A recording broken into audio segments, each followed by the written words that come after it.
104.7 The Cave. KKLH, Marshfield, Springfield.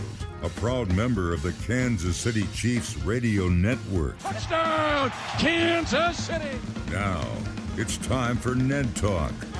That is right. We are back in the studio for Ned Talk, and we are off Monday nights because tonight is the night. NFL action is back, and it begins with the Kansas City Chiefs right here on 104.7 The Cave. The pregame show coming up at 6 o'clock with Mitch Holtis and Art Haynes.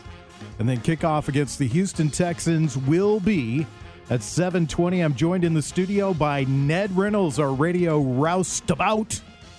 Ned, how are you this evening? All set for a little bit of football, and it's going to be more than a little bit tonight because there is something special in any league, but tonight, of course, is exclusive about opening night. And this is the only game. I love the whole concept of a Thursday night game to start the season with the Super Bowl champs who just so happen to be wearing red. Oh, I just can't wait. It's so exciting. The only season so far, the only sport not affected by COVID other than missing some pre-games. Stormy Davis sitting across from me, too. Stormy, how are you on this Thursday evening? I'm ready for some football. Ready for some football? Yeah. Excited? Oh, very excited. Chiefs are already up by an extra 1.5 from what Ned talked to us about this morning. They're up 9.5, so, hey, that's a good sign. And John Oliver is with us. John, how are you this evening? Are you excited? I'm doing well, and I'm thrilled. I think last year was such a fun journey. I'm looking forward to hopefully a similar outcome this year, and I think there'll be a lot of fun to be had along the way. Yeah, I can't wait. It's the beginning of the NFL season. Everything's all peaches and cream right now at this point. Everything looking good. And what do you expect tonight, Ned? What do you think? I think you see a very interesting game in a lot of respects, and it may not be aesthetically something that you would write home about. The reason I say that is twofold. Number one, we've had something of a disrupted year. I don't think there's any question about that. And number two, most of all, while the preseason has been decried as being really overdone, and 4 games is more than they have, 2 is really, in my opinion, the optimum number. But they have had none this year. Now, what does that do? Well, it takes away a little bit from your timing aspect of things. You can practice all that you want. I haven't played football and know pretty much what the game is. You can practice on and on and on and on. But the timing of a game and the rhythm can't be duplicated. And that is the case for both these teams tonight. There may be a lot of ragged football, but I do think the Chiefs will score and score big. That's what I was going to ask you. Do you think not having these preseason games, how much does it affect the play that we're going to see on the field? I think significantly. I think you'll see a lot. Now that doesn't necessarily mean it'll carry through the whole game, but there's a rhythm and a timing that any athlete in any sport has to have because of the very nature of what you're doing. And the timing aspect is not going to be there tonight, at least at the very start of it. Stormy, what do you think? What are your expectations for tonight's game? Well, to kind of continue where Ned jumped on there is the timing and then the players in and out who will take certain plays, who won't, because the pressure of the game is completely different once you get to the actual game other than any kind of practice you can go into. So we'll see who stays in, who comes out, and what kind of changes the coaches will make along the way without a preseason to make those changes in. John, your thoughts? I think this is going to be – I see this game going in the Chiefs' favor tonight, but one great point that Ned made was getting up to speed. I think you saw that in Major League Baseball, and I think you're going to see that here. You know, with the abbreviated spring training when they came back from the COVID shutdown, you saw a lot of rust on pitchers, fielders, hitters. You're still seeing guys do that because they didn't get those full reps. With no preseason games, you're going to see a lot of the same type of slip-ups, mistimings, etc. in the NFL. Ned, who do you think's most affected by this lack of preseason? Is it the offense, defense, or special teams? It's defense, in my opinion. Your defensive backs won't I won't say they don't know to react. They do. But again, a lot of the D-backs' basis of their game is to make that quick judgment on receivers who are making cuts and so forth. And game after game, you see sometimes illegal picks that get away from the referees. Will that be the case tonight? Their reaction time to the cuts from receivers, I think, will be slowed. Linebackers' reaction cuts to a little deception in the backfield, maybe a little option play or something of that nature, is a little bit slower. Now, I'm talking about something that's perceptible. It's not an hour slower. It's a microsecond that makes a difference between a tackle and a missed tackle or batting away of a pass and a completion. All that plays into effect with a game of this speed, and the NFL is the quickest in the world.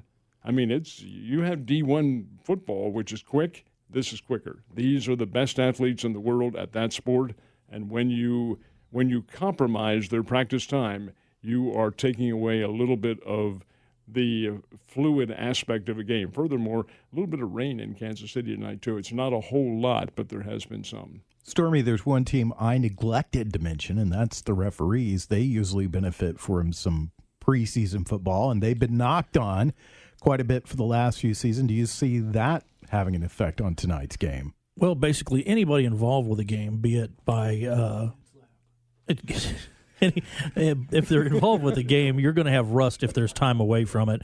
And so the referees themselves will also have some rust to knock off. And hopefully, people tonight just need to say, okay, bad calls are bad calls, and everybody's kind of getting back into sync. So let's go easy on the refs tonight a little bit, give them a bit of a pass, No. Oh, you just say go easy on the refs? One game. We're joined by Stormy. a very special guest in Do the you studio. say go easy on the refs? One game, this game.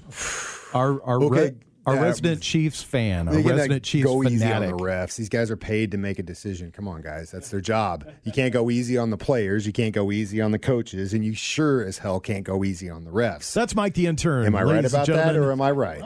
Am I right? He wanted me to sit on Ned's lap, not after he's talking about weather. No way. No way.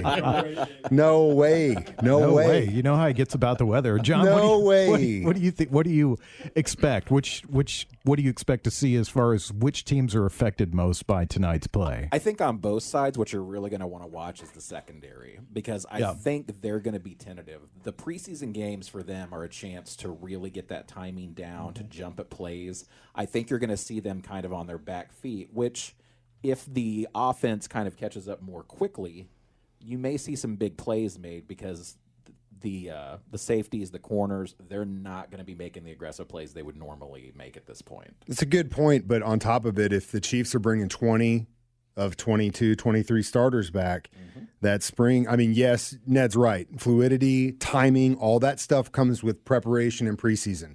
But with every team coming back and the Chiefs having 20 starters, they're not going to have to really try very hard to remember what got them there last time. I think with what you're saying is right. A lot of the team's secondaries are going to be a little gun shy. Andy Reid's not going to be gun shy. No. He's going to be taking shots as soon as we go out. I guarantee you. Or I could be wrong, and we're going to look at Clyde Edwards-Helaire running the ball, 200 yards tonight. Who knows? Man, I just saw Andy I don't Reid. think so, though. I just saw Andy Reid on TV. Man, he's lost some weight. Andy looks good. Good for I guess Awesome. the winning the Super Bowl took the monkey off his Could back. have. Or he got tired of the free cheeseburgers. Exactly. Or Tommy Bahama's making a really slimming shirt these days. Without making a I need to slimming get me shirt some of those. for Andy Reid. Mike the Intern's in the studio with us. Mike, you've been on vacation this week to prepare for this night. To prepare myself. And it's unfortunate because we can get on the ticket prices and the market value, and that was not a good call, in my opinion. But in the market speaks for itself. As of last night, tickets are already down to $150. So I guarantee you'll probably be able to get an Arrowhead tonight for about $75 to $100. Now, to me, that's not fair because of all these seniority season ticket holders that paid $250 plus for these tickets. I don't know. So at the beginning of that, I was kind of like, I don't think I'm going to be able to afford to go to a game this year. Now I'm kind of looking at it going, okay, which cold weather game would no one want to go to that I get to go to? Exactly. But yeah, I've been prepping all week for tonight. Let me ask you, what's when you mark the calendar, which game are you most looking forward to? Every single one of them, but always there's something that's gotta stand out. Always AFC West. Definitely want to see what the Bucs can do. I always want New England blood, always, and Pittsburgh blood. If it's AFC a team, I want their blood, especially if it's AFC West. But I'm excited tonight. I mean, I think you got two powerhouse QBs going at each other. That's the way they bill it. And I think Houston reminds me of the Chiefs in like the mid to late 2000s, 2010 eras where they were just on the cusp, and it just takes that one player to push you over, or that team or whatever it is. But the Houston's not, they're not punks. And really, again, all it takes is just that extra step. And I feel like that's kind of, anything can happen. It's football. Let me ask you guys this real quickly. I've always thought baseball is a catch-up sport where a team wins a world championship and then next year you see everybody picking from that team and also trying to catch up to do what they did. Do you think football is the same way, Ned? No, I do not. It's an altogether different rhythm and different level of timing to the game. Baseball, you can get away with that. A team can get off to a very slow start. The Washington Nationals last year, 19-31 at one time of the season, 162 games, of course, and come back and they win the World Series championship. Football, you cannot do that. It's a limited number of games. I have seen teams who have gone, 1-5 and 1-6 and so forth, and then gotten down to a little easier part of their schedule and kicked some behind and gotten into the playoffs and succeeded at that point. But by and large, you better start winning right from the very start, and the Chiefs know that. And the game tonight is big. The game next week with the Los Angeles Chargers is even bigger. Hey, that's big-time stuff. He did call them the Oakland Raiders today, by the way. I just thought I would mention that. Morning. What the hell is going on? Yeah, he just said guys? Oakland Raiders. Stormy, what do you think? Do you think the league's going to play catch-up with the Chiefs this year? Well, I think you see it on a much smaller scale than you do in baseball because, when a team does really well, other groups will try to get a hold of certain players. But also you're seeing a family mentality here in the Chiefs of guys who want to stay on the team. They want to build a dynasty here. They want to go many, many, many seasons of a lot of domination of the NFL. And I'm happy to see that kind of loyalty that we don't necessarily see in other sports today. John, quickly. Mike brought up a good point, and that is the Chiefs are returning so many starters. When you look at Houston, they may struggle a little bit tonight because there are some big pieces from that offense from last year missing. DeAndre Hopkins, gone. Carlos Hyde, their leading rusher, gone. Granted, they've picked up other guys to replace that to a point, but are they going to make up that slack? Here's the key to that one, and the key is David Johnson. Correct. David Johnson comes over from the Arizona Cardinals. He had big years with the Cardinals, then faltered because of injuries. Mm-hmm. He is described as being healthy. I have seen David Johnson in person. He was a Missouri Valley Conference player from northern Iowa. Oh, did I just say northern Iowa? And he is really a top-notch player. Yes, if he's healthy, watch out. All right, we'll be back in just a moment. We've got our fantasy picks coming up, and we also have our Who's Not picks. We have a couple of new segments to the show. Back to Ned Talk on 104.7 The Cave. Yes, we are back in the proud studio. Member of the Kansas City Chiefs I've Radio forgotten. Network. I've forgotten how I put these together. I was just going to tell you, you did a really good job on these, and they sounded really good when I was like screaming in my car going, don't start without me, don't start without me. And then all of a sudden they start playing. I go, hey, this sounds really good. Good job, Joe. Yeah, I used Preservation Hall Jazz Band for our It music. sounded great. Yeah, I love it. Thought it sounded really good. Little Good job. different sound to the show. You know me, I'm always unhappy with the way things Jazz, sound. So. jazz is always a welcome change for me, sir. Yes. Always. So let's talk about the fan perspective. Ned wanted to bring that up and talk about the prices and how that affects everybody that's going to see the games. Now, that is the important factor tonight because, of course, the crowd is limited by rule. Teams make their own rules, and the Chiefs have decided between 16 and 17,000, so we'll split the difference, call it 16.5, somewhere around there. How many of those are going to show? The word came out of Kansas City yesterday that there were plenty of tickets still available. Why? Because of the price. Let's face it, guys, the price, $350 for the cheapest of the tickets. Didn't you tell me, Mike, they have to sell them in blocks of 4? Originally, when it started out, senior ticket members based on seniority got the opportunity to buy. Up in the upper bowl, I think it was starting about $2. You had your fees to about $250, but you had to buy in blocks of 4 to 6, okay? Which makes sense. They don't want to, have a bunch of people just buying singles and they can't fill pods. That have been a nightmare. That makes sense. the price of those tickets, I think everyone collectively just goes, after half of your fan base just dropped anywhere from $10,000 to $20,000 to go to Miami for 4 days at the beginning of the year, I don't think anyone is really ready to turn around and spend $1,000 on a game. And then on March 11th to have the economy shut down. Come on, people. I mean, if we could get another stimulus check, then I could go. But until then, I don't think it's going to happen. Hear that, Mitch? Need another stimulus check. Push that through the White House, well, bud. Intern needs to go to a game. The Chiefs did cut the prices and cut them quite literally in half. In fact, more than half. Yeah. The the very expensive tickets, the $1,200 ones, are $600. So you're more than half of a slice there. All right, that does make a difference. Now, will it be responsive tonight? Will the fans come in tonight? I don't know, because a last notice situation like that, I suspect they'll have a reasonable number.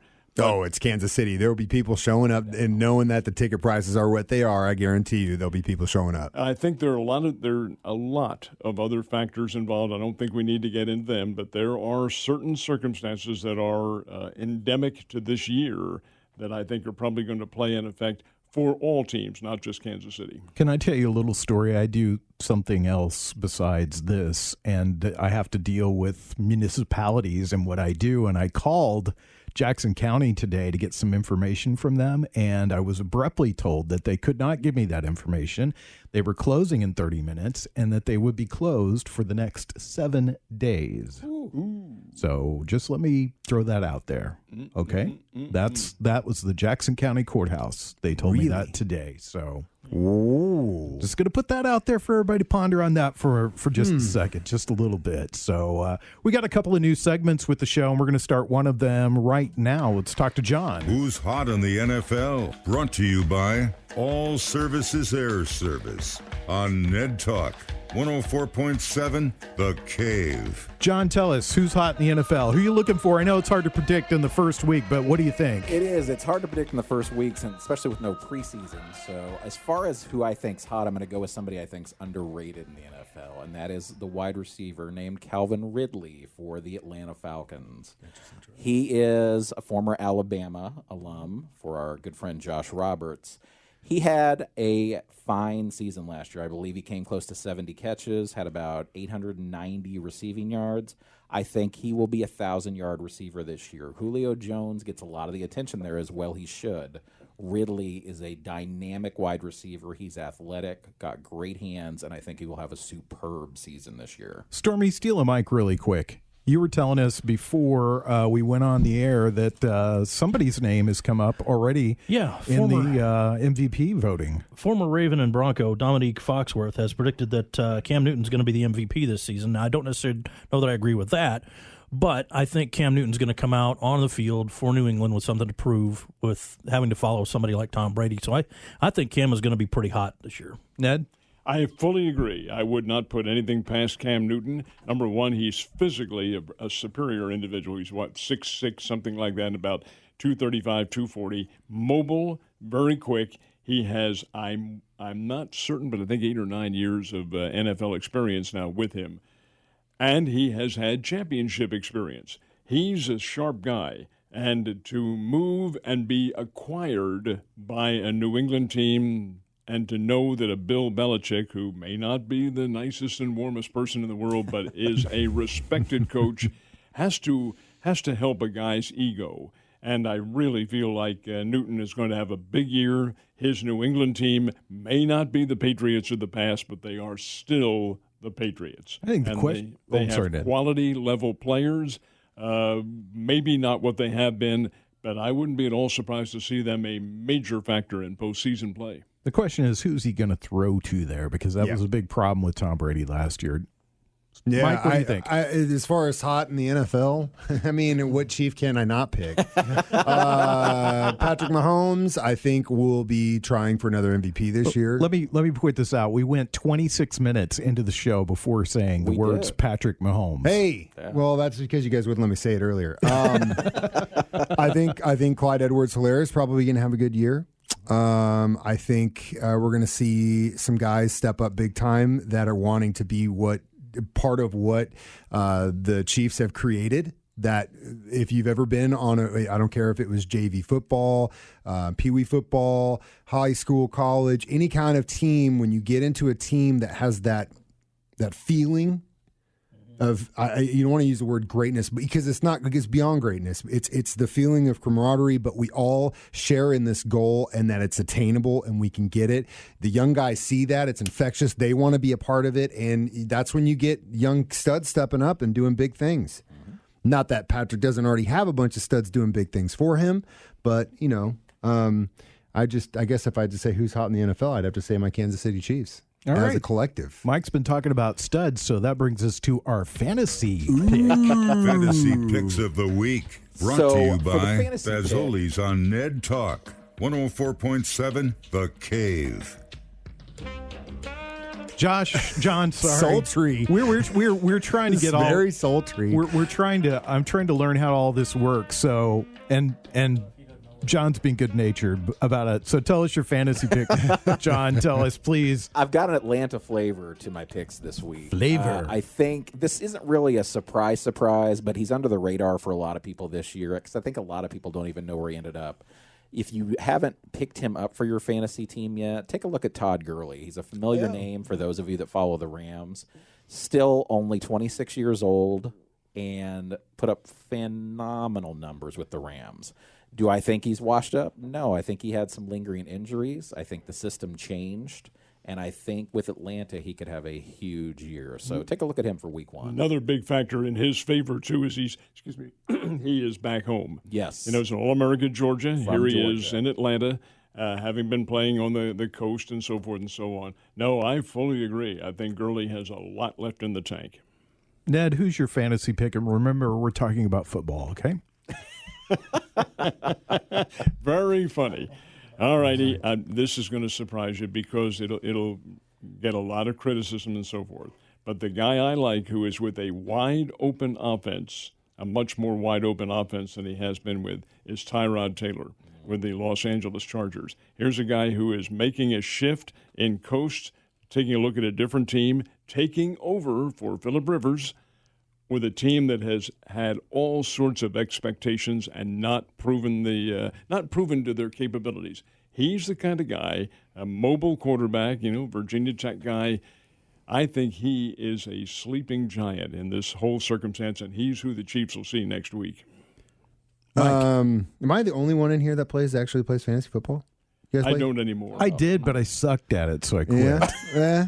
Well, I think, John, you play, don't you? I play. A little bit. What do you play? Yahoo and a Yahoo. Yeah. We started doing the Sleeper app last year, and I really, really liked it. It's really good.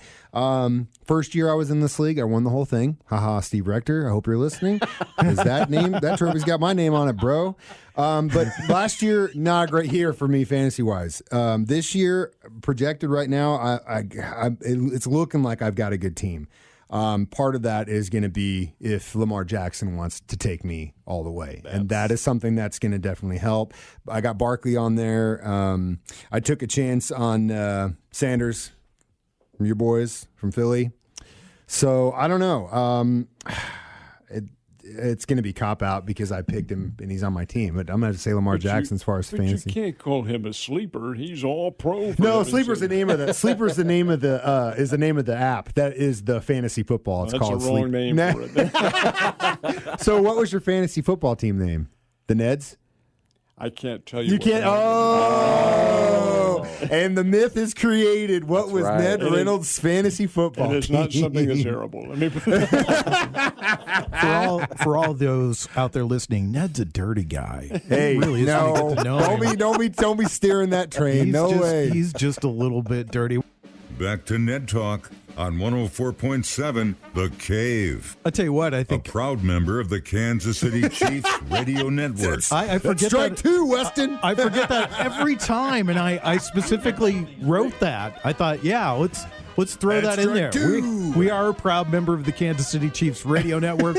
We're about 25 minutes away from the start of the preseason. I could have used a preseason. I showed up here with the whiskey, and I was ready for you guys to start drinking. I'm rusty from not having any preseason football to work on. I tell you what, it's affecting me right out of the gate. I can't believe it.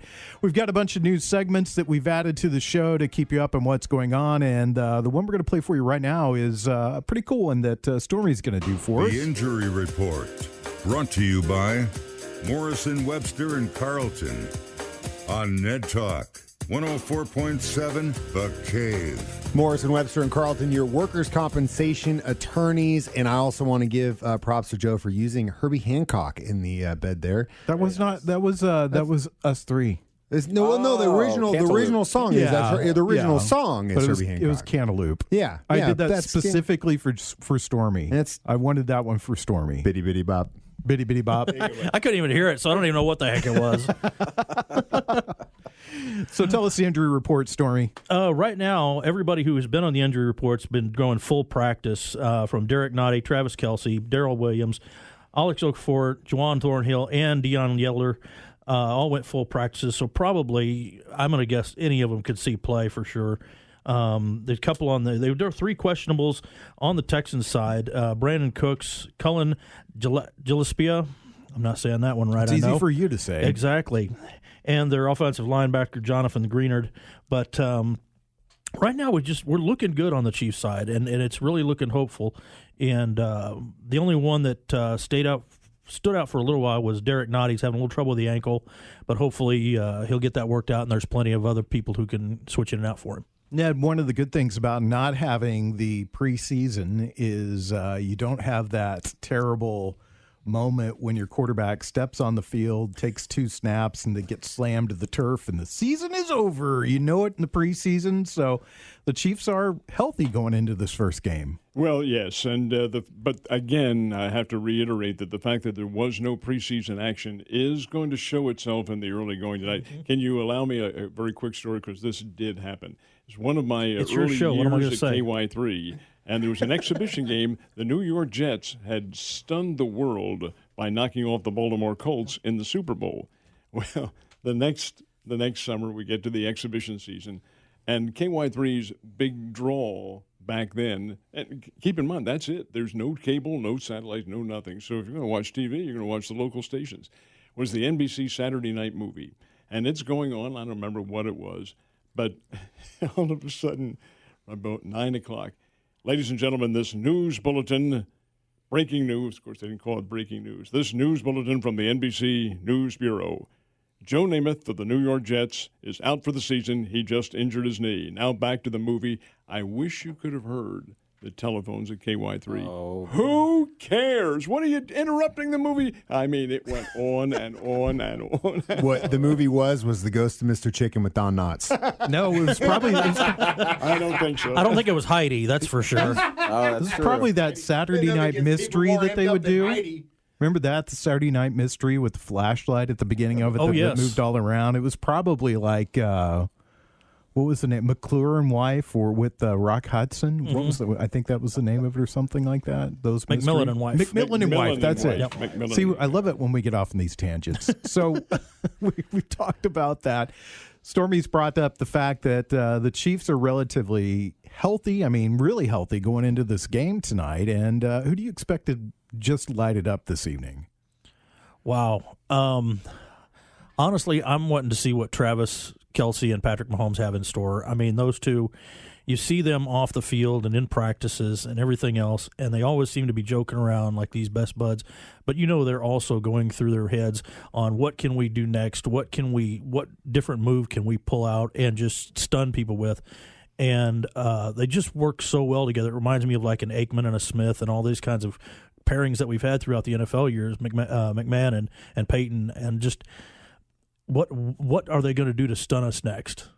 And I'm looking forward to see what that pairing does. John, are you excited to see Patrick Mahomes back out on the field? He's the biggest draw. Everybody puts Lamar Jackson up there, but Patrick Mahomes is it. He's the draw in the NFL right now. Absolutely. He's the man as far as quarterbacks go. I'm very excited to see him. He's got all of his weapons back. Last year we kind of had that syndrome early on, the first few weeks of next man up as far as that receiving core. Tyreek Hill's going to be there. Kelsey will be there. I'm interested, honestly, to see some of the other guys, too. Robinson, I'm interested to see what all those guys will do. And like Mike mentioned earlier, I'm interested to see what, Hilaire will do at the running back position. We've got a lot of offensive tools this year. He was one of the top fantasy picks that we saw the other day. It was hilarious. He was the rookie that everybody was going after. Mike, let's hear from you. Let's hear the fan perspective. Which Chief do you think is going to have a big night tonight? I think it definitely Mahomes will be doing what he can. I think Clyde will want to live up to the hype. Whether or not the coaching staff's going to allow that, because obviously there's a plan. And whatever works. If they can protect their quarterback and run the ball for 400 yards, believe me, they're going to do that. I mean, they want to score points and they want to score touchdowns, but safe and control is the name of the game. And make no mistake, that's exactly the type of place they want to be. So if that's the way it works out, that's the way it works out. I just want a W. And it's like Ned said at the beginning, this ain't baseball, baby. You can't just be dragging your butt for a month and then all of a sudden wake up and say, oh, wait, we got only 60 games left. We better figure this out now, guys. No. There's 16 weeks, right? And that's it. Yeah, and that's all you get to do. And they got to start strong. They don't have a very easy schedule. And we'll just have to see. They got a good point. They've got a really tough schedule. And honestly, I wouldn't be surprised. One of the hardest. Would you be surprised if they lost tonight? Ned, would you at all? A little bit surprised, yes. Number one, they're home. They are the reigning world champs. Houston's a fine ball club. Houston was up on them 24-0 in the playoffs, and Kansas City came back to win. I don't think the Chiefs ever think about any kind of deficit that they might face, although they did face some last year. In my opinion, Kansas City may be on the deficit side sometime in this ballgame. Houston's going to score, guys. It is. That's a given. Watson and that offense is going to be able to. I won't tell you how many points, but they're going to be able to put points on the board. And where it comes in the ballgame and the measure in terms of time as to how it works is going to be a good definition of what Kansas City football will be this year, because they're not the only team that's very strong. You pointed out this is a good schedule they're facing. It's going to be a demanding schedule, and how the Chiefs are able to react, and I'm especially interested to see the defense tonight, is going to be, I think, symbolic of how they do this year. Stormy, let's get your opinion about that. What do you think? Well, I mean, it's football that gave birth to the term any given Sunday, and so you never know what's going to happen in a football game, who's going to get injured and everything else. And the stats between Mahomes and Watson are actually incredibly close. So many of them are actually right on the number. ESPN came out with a real good one today, comparing them up, and I would be very surprised if they lost the game, but I would not be completely stunned. Let me ask you this, John. Do you think the Texans may have a chip on their shoulder because they were up 24-0 to the Chiefs, and maybe they want to come out right away? I mean, we're let's face it, we're homers here. We're talking about the Chiefs. But if we were sitting in Houston, we'd be talking about they're going to come out, prove a point tonight. Do you think that's locker room talk or what? I think it's bulletin board material. It absolutely is. They haven't forgotten about that 24-0 comeback. It's only been 8 months. Ned brought that up, and I think that'll be in the back of their minds. Now, how they respond, that's another story. Do they have the personnel to respond? Do they have the guys to go toe-to-toe with the Chiefs? I try to be as objective as I can, and I'll be honest, I don't think they match up well. I, real quick, also wanted to point out that I am over the moon excited that football is back. It doesn't seem real. It's kind of like waking up on Christmas Day and seeing the bike and being like, I cannot believe Santa actually brought me a bike. But in my case, I got a football. But in my case, this will be, even though my son, who was unborn at the time, went to every game last season for the most part, other than the Super Bowl. He just wasn't born yet. But this will be the first game I get to watch with my almost 5-month-old and my dad all in the same, and that means the world to me. It's unfortunate we can't be at Arrowhead, our holy ground, our home away from home, but we're together, and hopefully because the boy does start a little bit easy, so we'll see how he reacts to our reactions during the game tonight. There is an all-pro who will be in uniform tonight for the Houston Texans, who it seems every time the Chiefs and Texans played, he didn't play because he was injured. The guy's name is J.J. Watt. Yes. Watch out here. You also have a healthy Dylan Cole, Dylan Cole's the captain of the Texans special teams. This is not a chump team that they're playing. No, by no means. Mike, real quickly, what are you going to do when Oliver looks at you and says, Daddy, I think I want to be a Raiders fan? Not in this house. He knows. Just like my wife's family's from South Chicago. They're Bears all day. Yeah. And I've got no problem with the Bears. I actually kind of have some respect for the Bears, but they're an NFC. It doesn't matter to me.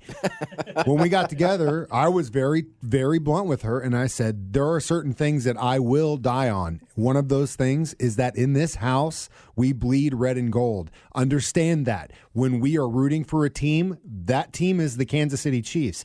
Make no mistake, my teenage daughter, she understands that and was asking me where we're going to watch the game tonight. And when the boy starts talking, he's going to do the same thing. Chiefs, Daddy, Chiefs. I don't care. He I'll knows. tell you a story real quick. Mike cut his son today just to see that. Clipping his fingernails. I Just was to just see if so he- nervous. I can't believe you put me on blast like that. Just, I can't believe just to see if that he bleeds red and gold. And he does. Guess what? He does. Guess what? All There's over blood, the place. Blood all over his binky. Over He the He place. didn't even cry. He was just so pumped up about the game. We're going to come back in just a second, and we will have our picks, and then Ned will tell us who the player of the week is, if he can predict that already. You're listening to Ned Talk on 104.7 The Cave, part of the Kansas City Chiefs radio network. Back to Ned Talk on 104.7 The Cave, a proud member of the Kansas City Chiefs radio network. See, I got it by the third quarter. I was ready. Third quarter. I'm hitting it. I'm doing it now. Don't worry. Don't worry out there, Scott Meyer. I'm getting it. I'm doing it. I'm making it all happen now.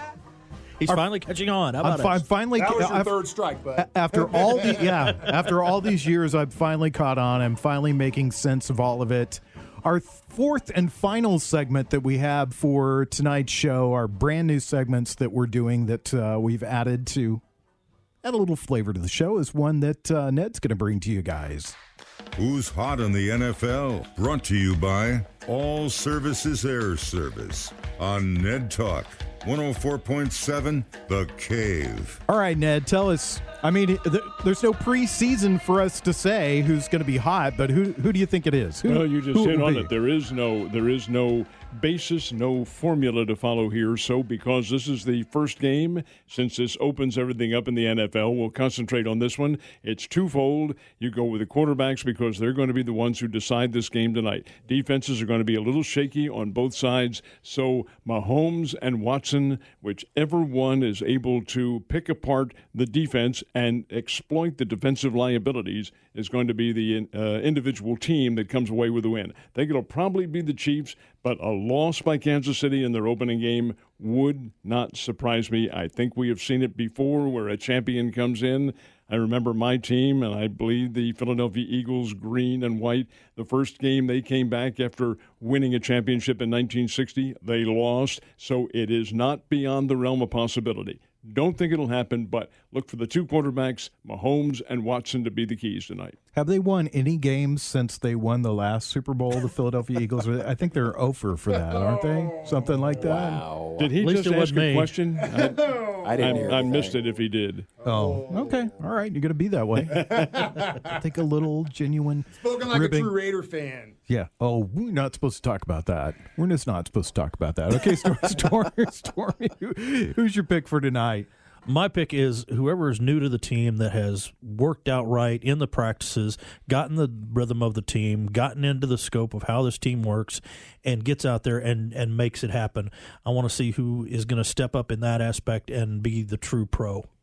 All right, John, what do you think? Who's going to win tonight? I do think the Chiefs are going to win, and I'll say a name we haven't brought up yet who I think was integral to the Super Bowl last year and during the season. Tyrann Mathieu. Harrison? Looking for him to have a fantastic game.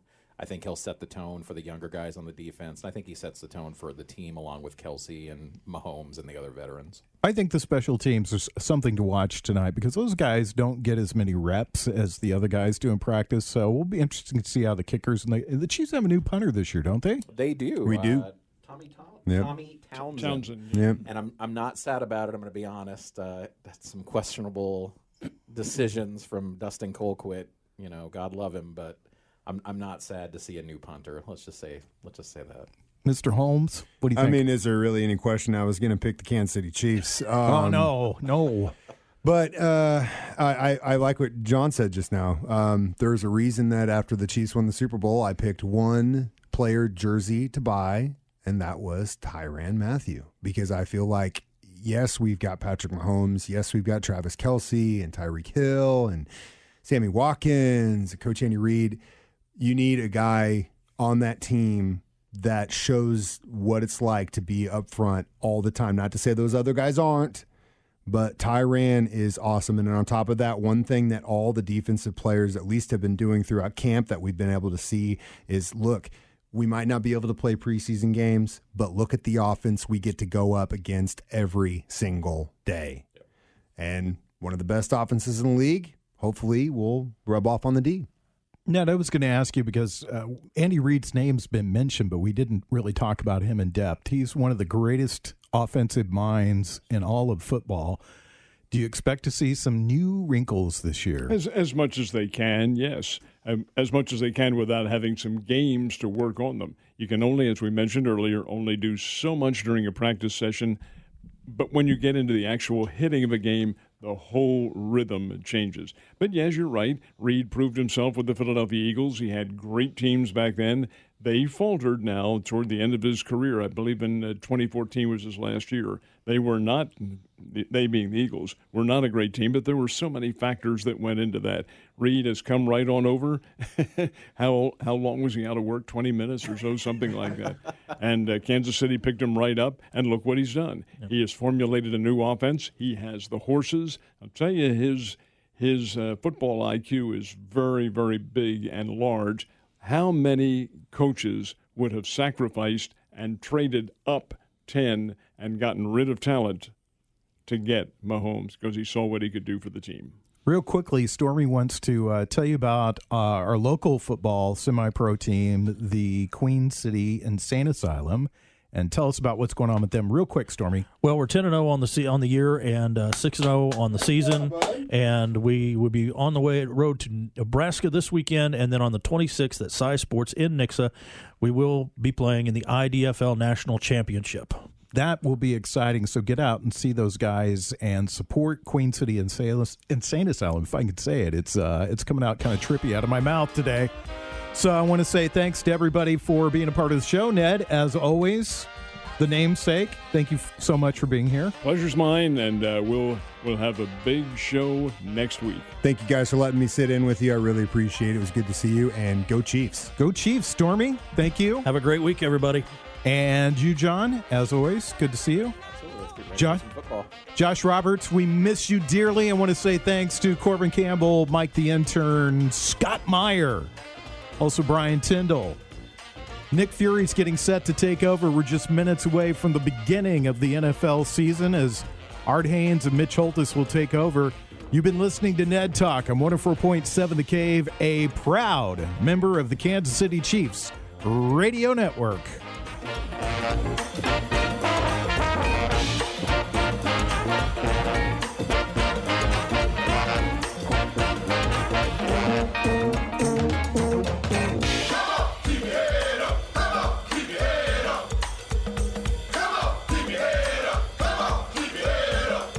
Come on, 104.7 The Cave, KKLH, Marshfield, Springfield. Your home for the Kansas City Chiefs and Springfield's pure classic.